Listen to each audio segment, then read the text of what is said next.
అందరికీ నమస్కారం అండి. నా వెనకాల మా గురువు గారు ఉన్నారు, గురూజీ. పక్కన మేడం కూడా ఉన్నారు, లేకపోతే చెప్పబోతే తిడతారు. మేడం ఇంకా అంటే నేను కానీ, దసరా శ్రీకాంత్ కానీ, మన అజ్జుభయ్య కానీ, మీ అందరూ ఇలా వచ్చామంటే, డైరెక్టర్స్గా వచ్చామంటే, అందరూ కార్తీక్ గారు కానీ అందరూ వచ్చామంటే కారణం ఒకే ఒక పర్సన్ అండి, సుకుమార్ గారు. అంటే సెట్లో మొదటిగా అడుగు పెట్టిన మొదటి రోజే నువ్వు డైరెక్టర్ రా అంటారు ఆయన. నేను డైరెక్టర్ అయితే అనుకుంటాం, అంటే నువ్వు డైరెక్టర్ అయితే సినిమా ఎలా తీస్తావో అలా తీయ అంటారు. సుక్కు సార్, మీ దగ్గర నుంచి ఇంకా చాలామంది వచ్చేస్తారు నాకు తెలుసు, దాంట్లో తిరగలేదు. నాకు తెలిసి ఈ జనరేషన్లో ఇంతమంది డైరెక్టర్స్ని తయారు చేసే పర్సన్ ఎవరినో ఉన్నారంటే ఇంకొకరు కూడా ఉండాలని కోరుకుంటాం. కానీ మా గురువు గారి దగ్గర ఇంకా చాలామంది ఉన్నారు, వస్తూనే ఉంటారు. ఎప్పుడో గోవాలో ఉన్నప్పుడు చెప్పారు, ఒరే సుకుమార్ రైటింగ్స్ అని బ్యానర్ పెడతారనుకుంటున్నారా అని. అంటే అది ఇంత అవుతుంది, ఇంత పెద్దది అవుతుంది, సుక్కు సార్ నుంచి మేము ఇలా పడుతుంది, దాంట్లోంచి మేము పడతాం అన్నది ఎప్పుడు ఊహించలేదు Sukku sir. Thank you so much, thank you sir. Music director Vijay మా కాకినాడే, సముద్రం పక్కన ఉంటున్నాడు కాబట్టి అంత మంచి మ్యూజిక్ వస్తుంది. ఇంకా పెద్ద మ్యూజిక్ డైరెక్టర్ అవ్వాలని, నేను కూడా వచ్చి సినిమా చేయాలని అడగాలని కోరుకుంటున్నా.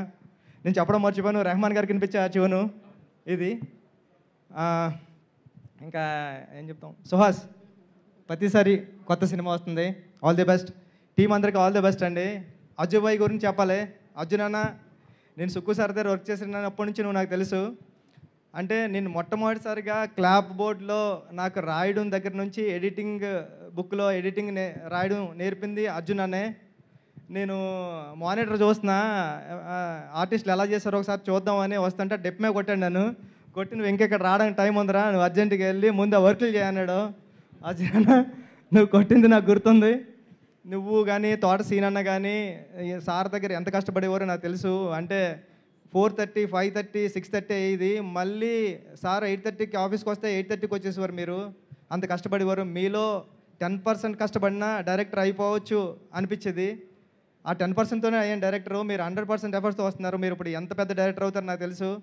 ఎందుకంటే మీ కష్టం చూశాను, మీరు మాట్లాడుతుంటే నేను ఎమోషనల్ అయిపోయాను ఇప్పుడు. అంటే నాకు ఏడుపు వచ్చింది అక్కడ. అంత అంటే మీరు ఎక్కడో బెంగళూరు నుంచి వచ్చి ఇక్కడ సుక్కు సార్ దగ్గర జాయిన్ అవ్వి ఇప్పుడు ఇక్కడ వరకు రీచ్ అయ్యారు. ఈ సినిమా పెద్ద హిట్ అవ్వాలని మనస్ఫూర్తిగా కోరుకుంటున్నానండి. థ్యాంక్ యూ సో మచ్ అండి.